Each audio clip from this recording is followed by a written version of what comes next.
প্রায় 25 কোটি মানুষ ডিপ্রেশনের শিকার। এদের মধ্যে ধনী, দরিদ্র, মধ্যবিত্ত সবাই আছে, কিন্তু তার থেকে ঊর্ধ্বে যারা আছে তারা হচ্ছে ব্যর্থ প্রেমিক প্রেমিকা, যাদের হৃদয় ভেঙেছে। তো সারা বছর যদি একটা হিসাব করে দেখা যায় যে 8 লাখ মানুষ আত্মহত্যা করে। এসবের কারণ কি, কে এর জন্য দায়ী, কার দোষ, এইসব তর্ক না করাই ভালো। পৃথিবী আজ যে এখানে এসে পৌঁছেছে তার জন্য দায়ী কিন্তু একমাত্র আমরাই। এই যে পাখির কলরব, এত সুন্দর বাতাস, সেগুলোও কিন্তু নষ্ট হচ্ছে, দূষিত হচ্ছে। প্রেম নামক শব্দটা কলুষিত হয়ে পড়ছে।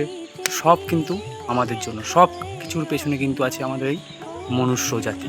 কিন্তু আমি যদি বলি এই জীবনটা একটা নাটক বা সিনেমা, নাটক বা সিনেমা শেষ হলে যেমন কার্টুন নেমে আসে বা অডিটোরিয়ামে আলো জ্বলে ওঠে, ঠিক তেমনই এই যে আলো জ্বলা এবং আলো নেভা, মাঝখানের যে সময়টুকু, সেটুকুই হচ্ছে জীবন। এটাই জীবন, এটা আমাদের বুঝতে হবে। মাঝখানে যাই হোক, কিছু হয়ে যাক, স্টেজ ছেড়ে পালিয়ে যাওয়া চলবে না।